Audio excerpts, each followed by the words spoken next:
ময়লা আবর্জনার ভিতরে রেখেছেন কেন? ভুল হয়ে গেছে। না ভুল হয়নি, ইচ্ছাকৃতভাবে রেখেছেন। আর রাখবো না, ইচ্ছাকৃত রাখি। এই প্যাকেটগুলো সুন্দর জায়গায় রাখার কথা ছিল না? জি স্যার। এই প্যাকেটে তো খাবার আপনি জি স্যার। র‍্যাপিং প্যাকিং করে দিয়ে দিচ্ছে। যতই ভালো খাবার রান্না করেন সর্বশেষ এই দূর ঘুরছে এখানে, তেলাপোকা ঘুরছে। ওই যে তেলাপোকা, এই যে দেখলেন? আগামীকাল অন্য টিম আসলে আমাদের বিরুদ্ধে না, বিরুদ্ধে বলবো না স্যার। আপনার তো ইউটিউবে স্যার কোনো সমস্যা পায়নি, আবার জরিমানা করবে। না, তেলাপোকা ঘুরতেছিল, আপনার ময়লা আবর্জনার যে ডাস্টবিন ঢাকনা ছিল না, নিচে ময়লা আবর্জনা ছিল, না ওই ডাস্টবিন থেকে নিচে ছিল। তারপর আপনি ওই যে প্যাকেটটা রেখে দিয়েছেন ময়লা আবর্জনার ভিতর খোলা অবস্থায়। সব স্বীকার করছি স্যার। বললাম যে আপনার জেলের ব্যবস্থা করবে, শুধু 3.5 লাখ কেন? ইফতারটাই অনিরাপদ যদি বিক্রি করেন, না তো আরো খারাপ স্যার। তাহলে যিনি খেলেন খাবার সাথে সাথে তো সমস্যা সৃষ্টি হবে। যাবে যে ইফতার বিক্রি করে সারাদিন রোজা রাখার পর অনিরাপদ খাবার যখনই ইনটেক করবেন একজন রোজাদার, তখনই তার পেটে সমস্যা দেখা দিবে। কিচেন দেখছেন এটা এটা এখন বাজুকের মতো স্যার নষ্ট শুকিয়ে যাবে, এই জন্য ফ্রিজে রাখছি স্যার। সব উত্তর আপনাদের কাছে আছে রেডি? না উত্তর না স্যার, কাটছে তো এটা, মানে ওই যে বেগুনি বানাবে এখন, বাইরে থাকলে তো শুকায় যাবে স্যার। এটা এইভাবে রাখা ঠিক হয় না। কাঁচা বেগুনি, কাঁচা বেগুনি। এই ফ্রিজে কি আছে? ফ্রিজ খুলেন, ঠিক আছে খুলেন একটু খুলেন, হ্যাঁ দেখি। ও সমস্যা, এই যে ফ্রিজটাও খুলতেছে। কি অবস্থা? এই আচ্ছা, মনে করেন যে প্যাকেটগুলোতে খাবার বিতরণ করছেন না, প্যাকেট এত ময়লা আবর্জনার ভিতরে আপনি রেখেছেন কেন? এই বিষয়ে ব্যাখ্যা দেন। এই প্যাকেটগুলো এখানে মনে করেন ময়লা আবর্জনার ভিতরে রেখেছেন কেন? ভুল হয়ে গেছে। না ভুল হয়নি, ইচ্ছাকৃতভাবে রেখেছেন। আর রাখবো না, ইচ্ছাকৃত রাখি। এই প্যাকেটগুলো সুন্দর জায়গায় রাখার কথা ছিল না? জি স্যার। এই প্যাকেটে তো খাবার আপনি জি স্যার। র‍্যাপিং প্যাকিং করে দিয়ে দিচ্ছে। যতই ভালো খাবার রান্না করেন সর্বশেষ এই দূর ঘুরছে এখানে, তেলাপোকা ঘুরছে। আর হবে না স্যার, সরি। আর হবে এখন সরান এগুলো, কি ভয়ঙ্কর কথা। এগুলো ফেলে দিচ্ছি এখন স্যার। এখানে ডাস্টবিন, এই পানির ডাস্টবিন না এটা? না, এটা ওই যে কালকে পার্টি ছিল, সব বোতল, খালি বোতল উঠেছে স্যার। খালি বোতল কি জন্য উঠেছেন? বিক্রি করে দেবো স্যার, খালি বোতল। খালি বোতল বলতে তো জি স্যার, ময়লাই। ব্যবহৃত বোতল, ওয়েস্টেজ বোতলগুলো রেখে দিয়েছেন। সরান, চলেন দেখি সরান। কি সুরা এটা? এটা হলো স্যার ওই যে লাগালাইতে কিছু দেখেন। এটা বলছে সুদা। না, এটা হলো স্যার ইতে ওই যে নানের খামিতে দেয় স্যার। হ্যাঁ, নানের খামিতে স্যার, বড়টা নানের খামিতে। এটা সফট হয়। কি সুরা এটা? এটা হলো স্যার ওই যে খাবার সোডা আছে না ওইটা। দেখছেন হাইড্রোস না। খাবার সোডা। হাইড্রোস না। এটা কি? এটা কিছু লেখাও তো না। এটা হলো জিরা। এটা জিরা। তেল কতদিন আগে দেখো? হ্যাঁ, এটা সকালে আজকে লাগাইছি। আর এই যে ম্যানেজার সাহেব দেখেন ডাস্টবিনটা খুলে রেখেছেন, এটা ঢাকনা দিয়ে রাখতে হবে তো, পাশেই খাবার। দেখি আপনার কি করে? ওই যে ওখান থেকে একটা মাছি ওখানে বসবে, আবার ওইটাই উড়ে এসে এখানে বসবে। আপনার হাতটা দেখি, হাতটা থামান, হাতটা দেখান। থামেন, ধৈর্য ধরেন। এদিকে উল্টা করেন, হ্যাঁ। আঙুল পাক করেন। কি এটা? ঘোষ মানে ঘা হয়ে গেছে।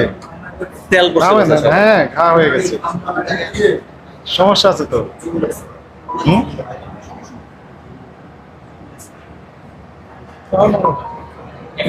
আপনি কাজ করছেন, আপনার মাথায় ক্যাপ থাকবে, মুখে মাস্ক থাকবে, সেগুলো থাকার উচিত।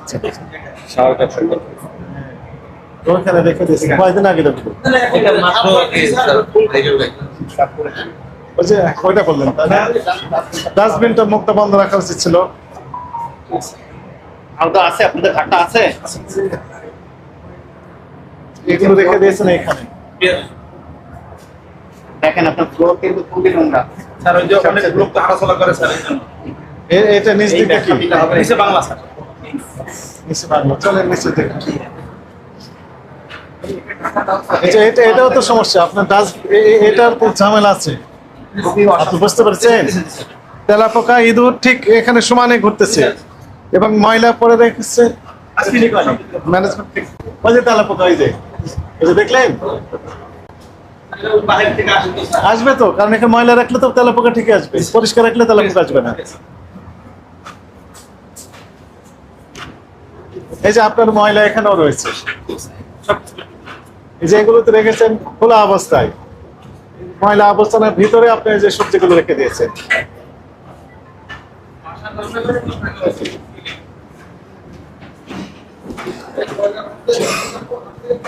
প্রতিষ্ঠানের বয়স কতদিন আপনাদের? এটা স্যার 3 বছর স্যার। হারিকা হারিকা। বাইরের সাইডটা যেরকম ভিতরের সাইড তো আমরা দেখে এরকম মনে করেন খাবারগুলো এখানে যখন প্যাকিং করবেন সবাই মনে করবে যে ভিআইপি রেস্টুরেন্ট থেকে আসছে, হাইজেন পরিবেশ মেনটেন করে রান্না করেছে, প্যাকিং করেছে, আমরা সুন্দর করে খাই। এই খাবারগুলো অনিরাপদ। পাশে তেলাপোকা ঘুরছে, স্যার, চেষ্টা তো করি স্যার, আপনি ময়লার ডাস্টবিন খোলা রেখে দিয়েছেন, চেষ্টা করে সবচেয়ে ভালো নিচে হবে। একদম অপরিষ্কার অপরিচ্ছন্ন রেখেছেন। আবার এই প্যাকেটগুলো রেখেছেন কোথায়? ডাস্টবিনের কালকে পার্টি ছিল তো স্যার, ওই ফালাই রাখছে স্যার। তারপরে ডাস্টবিন গুলো সব খোলা আছে, বলেন আপনি, ঠিক বলেন। আছে? এগুলো কিন্তু করা না, যাবে না। আর পারবো না স্যার, সরি স্যার। আমার তারপর বলেন আপনি, বলেন এই স্যারের সাথে কথা বলেন, ঠিক আছে? কথা বলবো স্যার। বলেন আপনি, বলেন স্যার আমার কিন্তু 2টা মামলা খাওয়া স্যার। এখন মানে কি বিষয়ে মামলা করছেন? স্যার যে একবার আসছিল, আমরা যেদিন উদ্বোধন করবো স্যার, একটা মামলা দিয়ে রাখছে জননিরাপত্তা, ওই যে খাদ্য অধিদপ্তরে 3.5 লাখ টাকার মামলা স্যার। এটা প্রতি মাসে হাজিরা দিতেছি স্যার। মানে সেই না না, যেদিন ওপেন করছি স্যার, আমি রেস্টুরেন্টটা মানে ডিনার করে ওপেন করছি, আইসা তারা কিছু পায় নাই স্যার, বলেছে যে আপনাদের সব ঠিক রেখেন, গেছে গা, কিন্তু এরা গোপনে আমাদের একটা মামলা দিয়েছে স্যার। এখন তার মানে ওরা ঠিক কাজ করেন, এই তো? না ঠিক করে তার মানে না পরে যে সবাই বেঠিক কাজ না ব্যাটিক না স্যার, হোক না নগদ বলে করুক স্যার। আগামীকাল অন্য টিম আসলে আমাদের বিরুদ্ধে না, না, না, বিরুদ্ধে বলবো না স্যার। বলবেন আপনার যে তো ভোক্তা অধিদপ্তর ইউটিউবে আসছিল, স্যার, কোনো সমস্যা পায়নি, আবার জরিমানা করে না না দিয়েছে। না, আপনার ইউটিউবে কিন্তু স্যার প্রতি এখন আপনি বলেন আপনার কি কি সমস্যা ছিল সেটা আমার বলেন। পরিষ্কার অপরিষ্কার ছিল স্যার। অপরিষ্কার ছিল, জি, স্যার। তেলাপোকা ঘুরতেছিল, তেলাপোকা স্যার, ওটা আপনার ময়লা আবর্জনা যে ডাস্টবিন ডাস্টবিন ঢাকনা নাই একটাই স্যার। ঢাকনা ছিল না, নিচে ময়লা আবর্জনা ছিল, নিচে হাঁটলে তো স্যার ময়লা হবে, আবার পরিষ্কার করি না না স্যার। না না, ওই ডাস্টবিন থেকে নিচে ছিল। তারপর আপনি ওই যে প্যাকেটটা রেখে দিয়েছেন জি, স্যার। ময়লা আবর্জনার ভিতর সবগুলো খোলা অবস্থায়, সব স্বীকার করছি স্যার। লেখা হয়েছে কিন্তু পরের টিম এসে বলবেন না যে না না, কিছু পাইনি, না, না, তারপর না। জরিমানা করে দিয়ে আপনারা গেছে। আসলে কিছু না কিছু পাবেনই স্যার। তো আপনি ওই টিমের বিরুদ্ধে বললেন বিরুদ্ধে যে- বলি না স্যার, কিন্তু আমার জরিমানা করলে নগদ করতে কিছু কইছে, আপনারা সাবধান হয়ে যান, পরে আমার একটা 3.5 লাখ টাকা মামলা দিয়েছে স্যার। আমি তো চেয়েছিলাম যে আপনার জেলের নিশ্চয়ই- ব্যবস্থা করবে, শুধু নিশ্চয়ই কারণ ছিল। 3.5 লাখ কেন? না না, ঠিক আছে, আপনার যেটা ইচ্ছে করতে পারবেন। না না না না, যে ইচ্ছা কিছু যেটা করতে ইচ্ছা পারবো না, করতে পারবো না। আইনের বাইরে আমরা যেতে পারবো না। না, আইন তো সব স্যার, আইন তো আছে, কিন্তু আইনের ফাঁকও তো আছে স্যার। ওই ফাঁকেরটাই আপনি খুঁজে নিচ্ছেন, ফাঁক ফকর দিয়ে আপনি বেরিয়ে যাচ্ছেন। না, বেরোয় যাওয়ার চেষ্টা করতেছি না স্যার। বলে দেন আপনি। উনি তো স্বীকারই করে নিল নিজ মুখেই। হ্যাঁ, না না, ঠিক এখন আছে? তাহলে নিরাপদ খাদ্য কর্তৃপক্ষ যেমন মামলা দিয়েছে, স্যার আবার ম্যাডাম আপনি একটা মামলা বলতেছেন- দিয়েছে 2 মাস আগে স্যার, আর দিয়েন না স্যার ম্যাডাম। এখন আইনে বলা হয়েছে যে একই অপরাধ পুনর্বার সংগঠিত করলে ওই অপরাধের জন্য যে সর্বোচ্চ শাস্তি ছিল এই শাস্তি দ্বিগুণ শাস্তি হবে। নেন যেটাই হোক স্যার, এখন না, যেটা হবে না, রমজান মাসে স্যার, যেটা হবে না তো ইচ্ছা করলে আমরা ওই যে ওখানে তেলাপোকা করতেছি, ওই যে দেখেন, ওই যে কারণ এই মাসে তো স্যার আমরা কোনো বিক্রি করি না তো করে স্যার, এই জন্য ওই যে আগে তো আপনি তো আমার কারণ এই মাসে তো আমরা রমজানের কোনো বিক্রি করি না স্যার, শুধু ইফতারি বিক্রি করি স্যার। ইফতারটাই অনিরাপদ যদি বিক্রি না করেন, না, তো আরো খারাপ স্যার। তাহলে যিনি খেলেন খাবার সাথে সাথে তো সমস্যা কি সৃষ্টি দায়রান হবে। যাবে যে ইফতার বিক্রি করে? সারাদিন রোজা রাখার পর অনিরাপদ খাবার যখনই না, ইনটেক তা করবেন একজন রোজাদার, তখনই তার পেটে সমস্যা দেখা দিবে। এমন হতে পরের দিন রোজা রাখতে পারছেন না, তাহলে তো না। আপনার দায়িত্ব আপনাকে নিতে হবে, ইহকাল পরকালেও। আপনি কি বুঝতে পেরেছেন ভুল হয়েছে? জি, স্যার। এখন কি করবেন? আজকে থেকে, এখন থেকে এখন থেকে সব আজকে রাত্রি প্রেস করবো, সব পরিষ্কার করবো স্যার।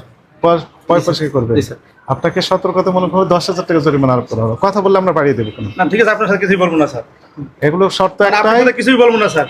শর্ত একটাই যে একদম পরিষ্কার ক্ষেত্রে কোনো কম্প্রোমাইজ চলবে না। আজকে এখনই পরিষ্কার শুরু করে দেন। জি স্যার।